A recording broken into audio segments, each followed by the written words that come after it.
ചർച്ചയിലേക്ക് കടക്കും മുമ്പ് ചില കണക്കുകൾ കൂടി നമുക്കൊന്ന് വിശദമായി പരിശോധിക്കാം. കേരള കോൺഗ്രസും RJDയും ഇടതുമുന്നണി വിടുമോ എന്നുള്ളതാണ് ഈ ചോദ്യത്തിന്റെ നേരിട്ടുള്ള ഭാഷ്യം.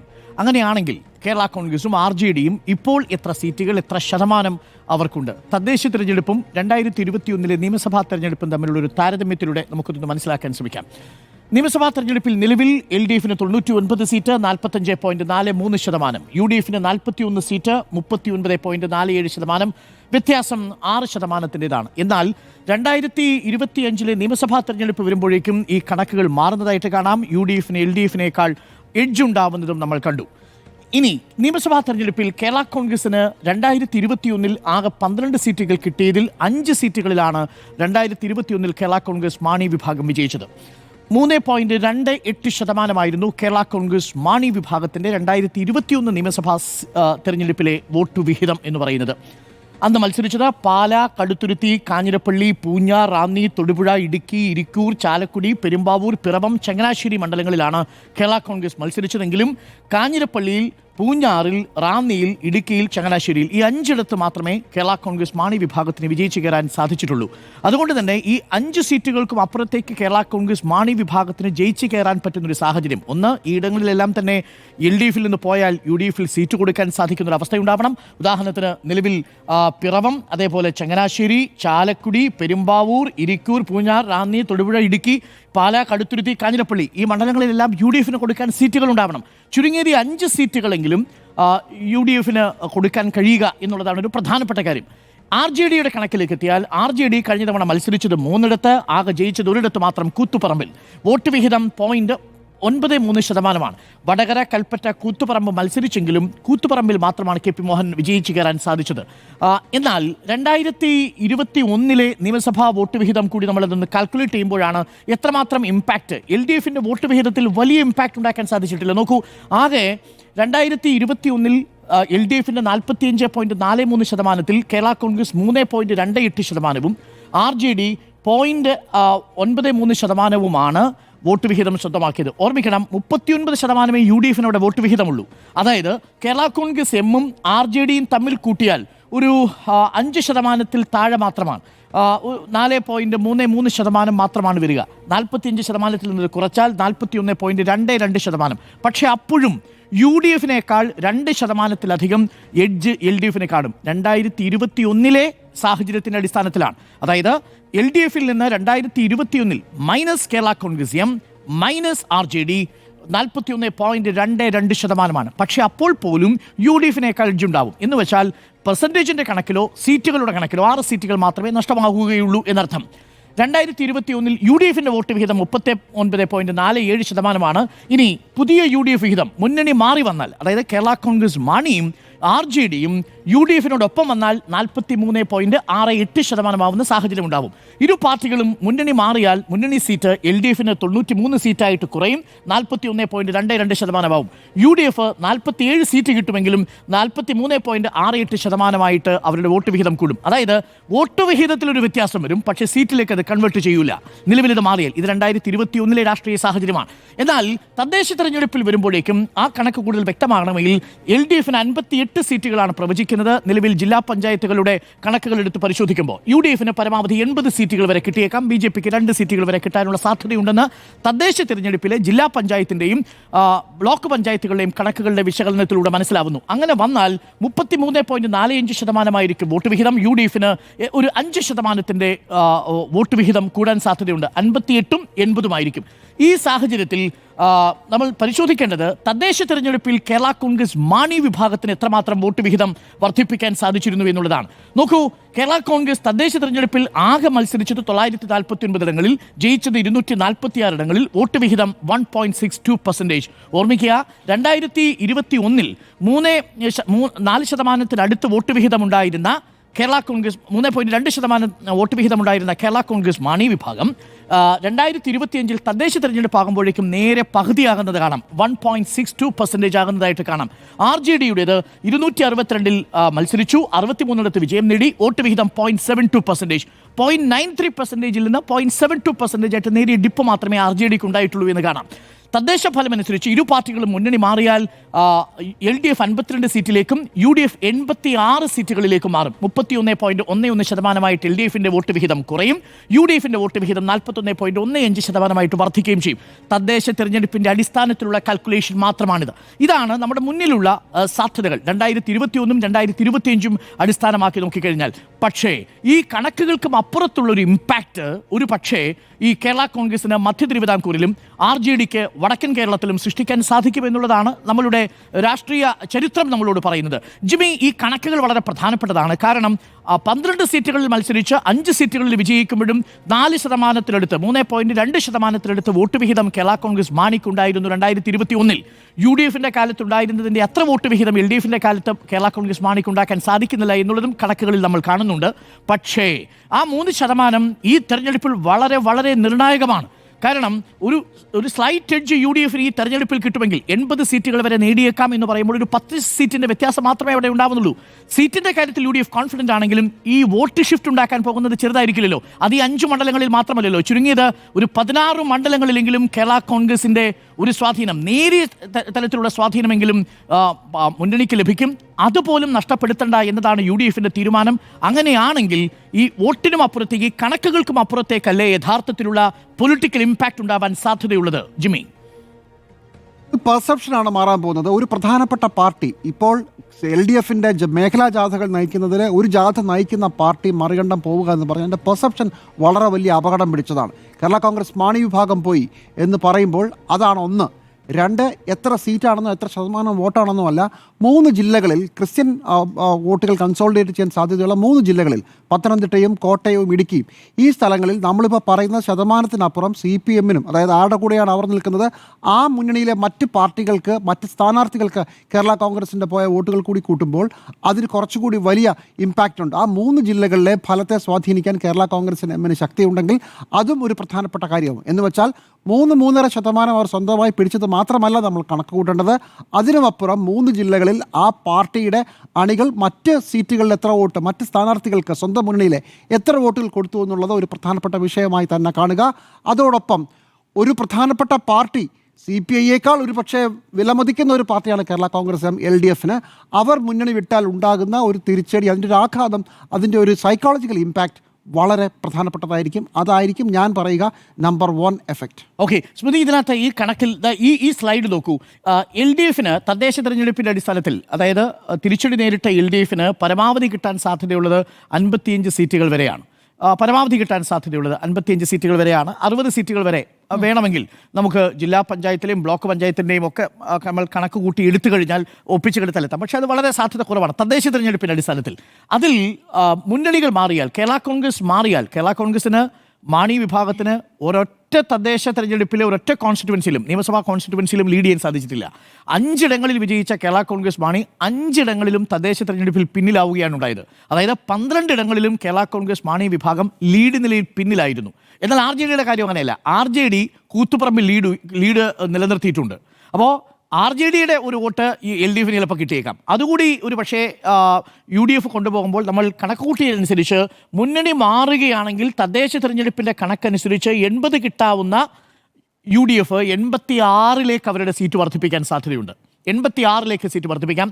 അതേസമയം LDFന് 58 സീറ്റ് കിട്ടുമായിരുന്നത് 52ലേക്ക് ഒരുപക്ഷെ കുറയാനുള്ള സാധ്യതയുണ്ട് എന്നുള്ളതാണ് തദ്ദേശ തെരഞ്ഞെടുപ്പിൻ്റെ കണക്കിൽ നിന്ന് നമ്മൾ ഇൻഫർ ചെയ്തെടുത്തിരിക്കുന്നത്. അതായത് ഈ 12 മണ്ഡലങ്ങളുടെയും കണക്കുകൾ വോട്ട് പെർസെൻറ്റേജിൽ നമ്മൾ സീറ്റായിട്ട് കൺവേർട്ട് ചെയ്യുകയാണെങ്കിൽ പരമാവധി 52 സീറ്റുകൾ വരെ 52 സീറ്റുകൾ വരെ LDFന് കിട്ടും തദ്ദേശ തെരഞ്ഞെടുപ്പിൻ്റെ അടിസ്ഥാനത്തിൽ. അതേസമയം UDFനാണെങ്കിൽ 80ൽ നിന്ന്, അതായത് കേരള കോൺഗ്രസ് മാണി വിഭാഗവും RJDയും വരാത്ത സാഹചര്യത്തിലുള്ള 80ൽ നിന്ന് അവർ മുന്നണിയിലേക്ക് ചേർന്നാൽ 86 ഉയർത്താനും സാധിക്കും.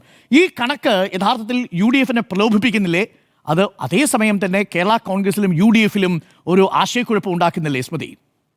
എനിക്കിപ്പോൾ തോന്നുന്ന ഒരു കാര്യം, ഇപ്പോൾ UDFിൽ ഇപ്പോൾ കോൺഗ്രസ് പറയുന്നത് മധ്യ കേരളത്തിൽ മാത്രം 25 സീറ്റുകൾ നേടും എന്നുള്ളതാണ്. അതായത് കേരള കോൺഗ്രസ് മാണി വിഭാഗം വന്നാലും ഇല്ലെങ്കിലും മധ്യ കേരളത്തിൽ ആ തരത്തിൽ ഒരു ഫലം പ്രതീക്ഷിക്കുകയാണ് ഇപ്പോൾ UDF. ഈ തദ്ദേശ തെരഞ്ഞെടുപ്പിന് ഉറപ്പായിട്ടും അത് തദ്ദേശ തെരഞ്ഞെടുപ്പ് ഫലത്തിൻ്റെ അടിസ്ഥാനത്തിലുള്ള ആത്മവിശ്വാസത്തിൽ പറയുന്ന കണക്കാണ്. സീറ്റുകൾ 25 വിജയിക്കും എന്നുള്ളത്.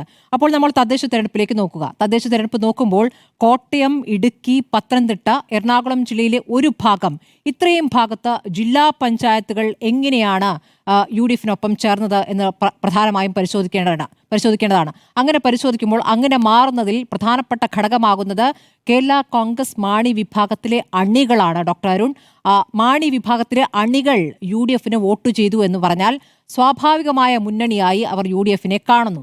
അപ്പോൾ കേരള കോൺഗ്രസ് ഉറപ്പായിട്ടും മധ്യകേരളത്തിൽ LDFിന് ഒരു നേട്ടമുണ്ടാക്കി കൊടുത്തിട്ടുണ്ട്. 2021 അത് സംഭവിച്ചിട്ടുണ്ട്. പക്ഷേ പിന്നീട് സംഭവിച്ച കാര്യങ്ങൾ മുന്നണിയുമായി ബന്ധപ്പെട്ട് ഇനി അവരെ സംബന്ധിച്ചോ അടുത്ത തിരഞ്ഞെടുപ്പിൽ വിജയിക്കുക എന്നുള്ളതാണ്. വിജയിക്കാൻ സാധിക്കുമോ എന്നുള്ളതിൽ ഈ തദ്ദേശ തെരഞ്ഞെടുപ്പ് ഫലം വലിയ തിരിച്ചടിയായി എന്നുള്ള മനസ്സിലാക്കലിലേക്ക് അവർക്ക് വന്നിട്ടുണ്ട്. അതായത് 2025 തദ്ദേശ തെരഞ്ഞെടുപ്പിൽ കേരള കോൺഗ്രസ് മത്സരിച്ചത് 949 വാർഡുകളിലാണ് ജയിച്ചത്. വെറും 246 അത് 2020 356 എന്ന് ഓർക്കണം. ആ തരത്തിൽ അത് ഇടിഞ്ഞു പോയിട്ടുണ്ട്. അപ്പോൾ നമ്മൾ ഈ നടക്കുന്ന ചർച്ചകളുമായി ബന്ധപ്പെട്ട് നോക്കുകയാണെങ്കിൽ ചർച്ചകൾ നടന്നിട്ടുണ്ടോ ഇല്ലയോ എന്നുള്ളൊരു വിഷയം അവിടെ നിൽക്കുകയാണല്ലോ. ഇപ്പോൾ ഇന്നത്തെ ഈ പ്രധാനപ്പെട്ട സർക്കാരിൻ്റെ സമരം, കേന്ദ്രത്തിനെതിരായ സമരത്തിൽ ജോസ് കെ മാണി ഇല്ല. ജോസ് കെ മാണി കഴിഞ്ഞ LDF 2 യോഗങ്ങളിലില്ല. ഇന്നിപ്പോൾ വരാതിരുന്നത് ദുബൈയിലാണ് അദ്ദേഹം, ഡൽഹിയിലാണ് അദ്ദേഹം എന്ന് പല നേതാക്കൾ പലതായി പറയുകയാണ്. ഇപ്പോൾ മനസ്സിലാക്കാനാകുന്നത് അദ്ദേഹം ദുബൈയിലാണ്, കുടുംബത്തോടൊപ്പമാണ്. എന്തുമാകട്ടെ, പക്ഷേ താൻ ഈ പ്രധാനപ്പെട്ട സമരത്തിനില്ല എന്ന് CPMനെ അറിയിച്ചിട്ടില്ലേ, അല്ലെങ്കിൽ ഈ മുന്നണിയെ അറിയിച്ചിട്ടില്ലേ എന്നൊരു പ്രധാനപ്പെട്ട ചോദ്യം അവിടെ നിൽക്കുന്നു. ജോസ് കെ മാണി ഇല്ല. ജോസ് കെ മാണി ഇല്ലെങ്കിലും പ്രതിനിധിയായ റോഷി അഗസ്റ്റിനുണ്ട്. പക്ഷേ എന്നാൽ പോലും ജോസ് കെ മാണി നേരത്തെ ജിമ്മി പറഞ്ഞ പോലെ ജാഥ നയിക്കേണ്ട ആളാണ്. മധ്യകേരളത്തിൽ ജാഥ നയിക്കാൻ അദ്ദേഹം ഉണ്ടാകും. ഒരുപക്ഷെ ജാഥ നയിക്കാനൊക്കെ ഉണ്ടാകും. ഇനി UDFുമായി ബന്ധപ്പെട്ട് മനസ്സിലാക്കേണ്ട ഒരു കാര്യം, ഡോക്ടർ അരുൺ, ഇപ്പോൾ മുന്നണിയിലേക്ക് വരാൻ കക്ഷികളെ നിർബന്ധിക്കുക, സമ്മർദ്ദം ചെലുത്തുക, അതൊന്നുമില്ല. പക്ഷേ അവിടെ സഭകൾ എടുക്കുന്ന നിലപാടും ഒരു പ്രധാനപ്പെട്ട ഘടകമാണ്. അതാണ് കേരള കോൺഗ്രസ് മാണി വിഭാഗത്തിന് ഏറ്റവും പ്രധാനപ്പെട്ട വിഷയമായി നിൽക്കുന്നത്.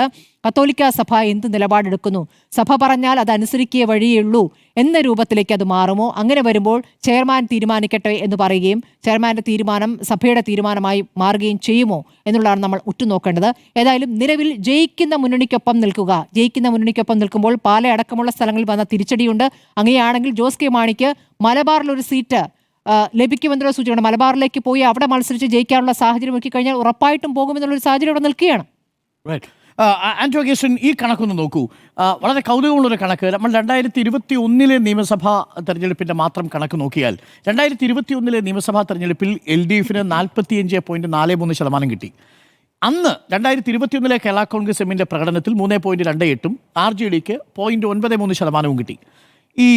ഇപ്പോഴത്തെ സാഹചര്യത്തിൽ മുന്നണി മാറുകയാണെങ്കിൽ 2021 കണക്കനുസരിച്ച് LDFിൻ്റെ വോട്ട് പെർസെൻറ്റേജ് 41.22% കുറയും. നോക്കൂ, പക്ഷേ ഈ കേരള കോൺഗ്രസ് എമ്മും RJDയും രണ്ടുപേരും UDFിലേക്ക് പോയാൽ അതേസമയം 43.68% അവരുടെ പെർസെൻറ്റേജ് കൂടുകയും ചെയ്യും UDFിൻ്റെ. അപ്പോൾ UDFിൻ്റെ വോട്ട് പെർസെൻറ്റ് 2021 കണക്കനുസരിച്ചാണ്. പക്ഷേ ഒരു കാര്യമുള്ളത്, ഈ CPM കേന്ദ്രങ്ങളിൽ ശക്തമായ വോട്ട് ഉള്ളതുകൊണ്ട് തന്നെ, സീറ്റുകൾ ഉള്ളതുകൊണ്ട് തന്നെ സീറ്റിൻ്റെ എണ്ണത്തിൽ കാര്യമായിട്ട് വ്യത്യാസം ഉണ്ടാവില്ല. അപ്പോഴേ LDF ആയിരിക്കും ഒഴിച്ച്. ഈ കണക്ക് വളരെ രസകരമാണ്. 41.68% LDFിൻ്റെ വോട്ട് പെർസെൻറ്റേജ് UDFിൻ്റെ വോട്ട് പെർസെൻറ്റേജ് കൂടും. പക്ഷേ ഈ കണക്കിനകത്തൊരു പ്രശ്നമുള്ളത് എന്താണെന്ന് വെച്ച് കഴിഞ്ഞാൽ ഇടതു മുന്നണിയിലെ വോട്ടുകൾ കൂടി കേരള കോൺഗ്രസിന് വീണിട്ടുണ്ട് ഈ വോട്ട് പെർസെൻറ്റേജിൽ. പക്ഷേ ആ കൗതുകകരമായ കണക്ക് ഒരു സൂചനയാണ്. കാരണം ഒരു 2%-ൻ്റെയൊക്കെ വ്യത്യാസമേ നിയമസഭാ തെരഞ്ഞെടുപ്പിൽ ഉണ്ടാകാൻ പോകുന്നുള്ളൂ എങ്കിൽ കേരള കോൺഗ്രസ് മാണി വിഭാഗത്തിന് കിട്ടുന്ന 2021 കണക്ക് അനുസരിച്ച് ഒരു 1.6% കണക്ക് 2025 തദ്ദേശ തെരഞ്ഞെടുപ്പിൽ അവർക്ക് കിട്ടിയിരിക്കുന്ന വോട്ട് പെർസെൻറ്റേജ് എന്ന് പറയുന്നത് വളരെ കുറഞ്ഞ വോട്ട് പെർസെൻറ്റേജാണ്. 1.6% മാത്രമേ അവർക്ക് കിട്ടിയിട്ടുള്ളൂ. ആ പെർസെൻറ്റേജ് വളരെ പ്രധാനപ്പെട്ട ഘടകമാണ്. ഈ 2% വ്യത്യാസമേ ഉണ്ടാവുന്നുള്ളൂ എങ്കിൽ അപ്പോൾ അത് ഒഴിവാക്കാൻ LDFിനും കഴിയില്ല, UDFിനും കഴിയില്ല. ശരിക്കും പറഞ്ഞാൽ ഈ തെരഞ്ഞെടുപ്പിൽ കേരള കോൺഗ്രസ് എന്ന് പറയുന്ന പാർട്ടി രണ്ട് മുന്നണികളെയും സംബന്ധിച്ച് ഒരു വലിയ ഒരു ജാക്ക്പോട്ടാണ് എന്ന് വേണമെങ്കിൽ പറയാം. ഈ തെരഞ്ഞെടുപ്പിലെ സ്വിംഗ് ഒരു പക്ഷേ നിശ്ചയിച്ചേക്കാവുന്ന ഒരു പാർട്ടിയായിട്ട് മാറുകയാണോ കേരള കോൺഗ്രസ് മാണി? കേരളത്തിൽ കോൺഗ്രസും സി പി എമ്മും അധികാരത്തിൽ വരുന്നത്, സി പി എം അധികാരത്തിൽ വരുന്ന സമയത്ത് മധ്യ കേരളത്തിൻ്റെ വോട്ട് കൊണ്ടല്ല സത്യം പറഞ്ഞാൽ സി പി എം അധികാരത്തിൽ വന്നിട്ടുള്ളത്. 99 സീറ്റിലേക്ക് വരുന്ന സമയത്ത് അധികാരത്തിൽ വരുന്നതിനേക്കാൾ അപ്പുറം എത്ര സീറ്റ് കൈവശം വെക്കാം, എത്ര സീറ്റ് കൂടുതൽ കിട്ടും എന്നുള്ളത് നോക്കിയിട്ടാണ് നമ്മൾ പറയുന്നത് അധികം സീറ്റിലധികം വേണം എന്നുള്ള നിലയ്ക്ക് വേണമെങ്കിൽ കേരള കോൺഗ്രസ് എമ്മിനെ കൂടെ നിർത്താം എന്നുള്ളതാണ്. ഇപ്പം ഞാൻ പറഞ്ഞു, ഇവർ കേരള കോൺഗ്രസ് എമ്മും ഈ RJDയും ഒറ്റയ്ക്ക് മത്സരിച്ചാൽ എത്ര വോട്ട് കിട്ടും എന്നുള്ളത് നോക്കിയാൽ മതി. ഇപ്പം നമ്മൾ നോക്കിയാൽ മനസ്സിലാവുന്ന ഒരു കാര്യം എന്താണ്, വടകര, അതുപോലെ തന്നെ കൂത്തുപറമ്പ്, കൽപ്പറ്റ, ഈ 3 സീറ്റിൽ RJDക്ക് എന്താണ് ചെയ്യാൻ കഴിയുക എന്നുള്ളതാണ്. അപ്പോൾ വടകരയെ സംബന്ധിച്ചിടത്തോളം കാര്യമായിട്ടൊന്നും RJDക്ക് ചെയ്യാനില്ല. കാരണം അടുത്ത കാലത്തൊന്നും RJD എവിടെ ജയിച്ചു വന്നിട്ടില്ല. കാരണം അത് ഇടതുപക്ഷത്തിൻ്റെ ആ സീറ്റ് നഷ്ടപ്പെട്ടുകൊണ്ടേയിരിക്കുകയാണ് വർഷങ്ങളായിട്ട്. കാരണം അതുകൊണ്ടാണ് അവിടെ RMP പോലെയുള്ള പാർട്ടി വളരുകയും വളർന്ന് മുന്നോട്ട് വരികയും ചെയ്യുന്നത്. കാരണം വടകര കാര്യമായിട്ട് ഒന്നും ഈ പറഞ്ഞ RJDക്ക് ചെയ്യാനില്ല. രണ്ടാമത് കൽപ്പറ്റ ഇതുപോലെ തന്നെയാണ്. കൽപ്പറ്റയിൽ അവിടെയൊന്നും കടകൾ പോലും ഇല്ല. കാരണം അവിടെയും ഈ RJDക്ക് കാര്യമായിട്ടൊന്നും ചെയ്യാൻ പറ്റില്ല. പിന്നെ ചെയ്യാൻ പറ്റുന്നത് കൂത്തുപറമ്പ് മാത്രമാണ്. കൂത്തുപറമ്പ് എന്ന് പറയുന്നത് ഇടതുപക്ഷത്തിൻ്റെ കോട്ടയാണ്. ആ കോട്ടയിൽ ചെറിയ വ്യത്യാസം, എല്ലാ പ്രാവശ്യം തരംഗം ഉണ്ടാകുന്ന സമയത്ത് മാത്രമാണ്, അത് കോൺഗ്രസ് തരംഗം ഉണ്ടാകുന്ന സമയത്ത് മാത്രമാണ് കൂത്തുപറമ്പ് RJD ജയിച്ചു വരുന്നത്. കാരണം മുൻപ് KP മോഹനൻ മന്ത്രിയായിരുന്ന സമയത്ത് മാത്രമാണ്. അതിനുശേഷം മുഴുവൻ KP മോഹനൻ അവിടെ ഇടതുപക്ഷത്തിൻ്റെ ഭാഗമായിട്ട് ജയിച്ചു വന്ന മണ്ഡലം. അവിടെയും കാര്യമായിട്ട് ഈ 3 മണ്ഡലങ്ങളിലാണല്ലോ RJDക്ക് സ്വാധീനം ഉള്ളത്. ഈ 3 മണ്ഡലങ്ങളിൽ നിന്ന് RJD മാറി എന്നാൽ ഒന്നും സംഭവിക്കാനില്ല എന്നുള്ളതാണ് ഏറ്റവും പ്രധാനപ്പെട്ട കാര്യം. പിന്നെ കുറച്ച് സ്ഥലങ്ങളിൽ ചിലപ്പോൾ ഒരു 10-15, കാരണം നമ്മൾ പഞ്ചായത്ത് ഇലക്ഷൻ നോക്കിയാൽ പറയാം, ആകെ 69 മെമ്പർമാരെയാണ് അവർക്ക് ഉണ്ടാക്കാൻ കഴിയുന്നത്. ആ 69 മെമ്പർമാർ എങ്ങനെയാണ് അവർ ഒറ്റയ്ക്ക് നിന്നിട്ടല്ല മത്സരിക്കുന്നത്, ഇടതുപക്ഷത്തിൻ്റെ ഭാഗമായിട്ട് നിന്നിട്ട് 69 മെമ്പർമാരെ കിട്ടി. അപ്പോൾ അത് വലിയൊരു ഇമ്പാക്റ്റ് മലബാറിൽ ഉണ്ടാക്കുമെന്ന് ഞാൻ വിചാരിക്കുന്നില്ല. ഇടതുപക്ഷത്തെ സംബന്ധിച്ചിടത്തോളം ഈ മധ്യ തിരുവിതാംകൂറിൽ എന്ത് സംഭവിക്കും, ഈ ജോസ് കെ മാണി കൂടെ വന്നാൽ എത്ര സീറ്റ് കിട്ടി എന്നുള്ളത്. ജോസ് കെ മാണിക്ക് ഈ മധ്യ തിരുവിതാംകൂറിൽ ആകെ 2 സീറ്റേ കിട്ടിയിട്ടുള്ളൂ. ബാക്കി കിട്ടിയത് 3 സീറ്റ് മധ്യ പുറത്താണ്, പത്തനംതിട്ടയാണ്, ഒന്ന് പിന്നെ ഇങ്ങോട്ടാണ് തൃശ്ശൂരിലേക്കാണ്. അപ്പോൾ കോട്ടയത്ത് എത്ര സീറ്റ് കിട്ടി, ഇടുക്കിയിൽ എത്ര സീറ്റ്, അപ്പോൾ ഇടുക്കിയിൽ ഒരു സീറ്റ് കിട്ടി, കോട്ടയത്ത് ഒരു സീറ്റ് കിട്ടി, പത്തനംതിട്ട ഒരു സീറ്റ് കിട്ടി, പിന്നെ തൃശ്ശൂരിലൊരു സീറ്റ് കിട്ടി. ഇതാണ് അതിൻ്റെ ഒരു ക്രൈറ്റീരിയ. അപ്പോൾ ഞാൻ പറയുന്നത്, ഒരു ജിമ്മി സാർ നേരത്തെ പറഞ്ഞൊരു പെർസെപ്ഷൻ ഉണ്ടാക്കാം എന്നുള്ളതിനേക്കാൾ അപ്പുറം ഇവർ മുന്നണിയിലേക്ക് വന്നതുകൊണ്ട് അധികം വോട്ട് വ്യത്യാസം കാരണം അത് ട്രെൻഡിനെ അനുസരിച്ചിരിക്കും. ട്രെൻഡ് UDFന് അനുകൂലമാണെങ്കിൽ ഈ എന്താണ് കേരള കോൺഗ്രസ് എമ്മിനും RJDക്കും UDFന് അനുകൂലമായിട്ട് നിൽക്കും. അല്ല, ട്രെൻഡ് LDFന് അനുകൂലമാണെങ്കിൽ ആ ട്രെൻഡിനനുസരിച്ച് അവിടെ വിജയിക്കും എന്നുള്ളതിനേക്കാൾ അപ്പുറം വലിയ രീതിയിലൊരു വോട്ട് പെർസെൻറ്റേജ് മാറ്റം ഉണ്ടാക്കാം. ഞാൻ ഉദാഹരണം പറയട്ടെ, ഇപ്പം പാല ജയിക്കുന്നുള്ള കാര്യത്തിൽ തീരുമാനമായിട്ടില്ല. ആന്റോഗേഷൻ നോക്കൂ, ആകെ ഈ തദ്ദേശത്തിൻ്റെ കണക്ക് നമുക്കെടുക്കാം. 2025 ഏറ്റവും മോശം പെർഫോമൻസ് അപ്പോഴായിരുന്നല്ലോ. അപ്പോൾ RJDക്ക് 0.72% ഉള്ളൂ, 0.72% ഉള്ളൂ. നമ്മൾ കേരള കോൺഗ്രസ് മാണിയുടെ നോക്കൂ, 1.62% ഉള്ളൂ. ഇത് രണ്ടും കൂടെ കൂട്ടിയാൽ അതിൻ്റെ അകത്ത് ഇത് മാറ്റി നിർത്തിയാൽ മതി. നമ്മുടെ ഈ പിന്നെ LDFനുള്ള വോട്ട്, ഏത് CPMൻ്റെയും CPIൻ്റെയും വോട്ട് മാറ്റി നിർത്തുക, കോൺഗ്രസിൻ്റെ വോട്ട് അത് മാറ്റി നിർത്തി എത്ര ഉണ്ടാവും. അതാണ് അതിനകത്തൊരു പോയിന്റ്. കറക്റ്റ്. ഓക്കെ, അപ്പോൾ നമുക്ക് ഒരു ചെറിയ ഇടവേള കൂടി എടുക്കാം. ഇടവേളയ്ക്ക് ശേഷം മടങ്ങി വരാം. ഈ എന്തെങ്കിലും വിഷയങ്ങളുണ്ടോ മുന്നണി മാറാൻ എന്നുള്ളതും ചർച്ചയാകണമല്ലോ. സമവാക്യങ്ങൾ മാറുമോ എന്നുള്ളതാണ് ചോദ്യം.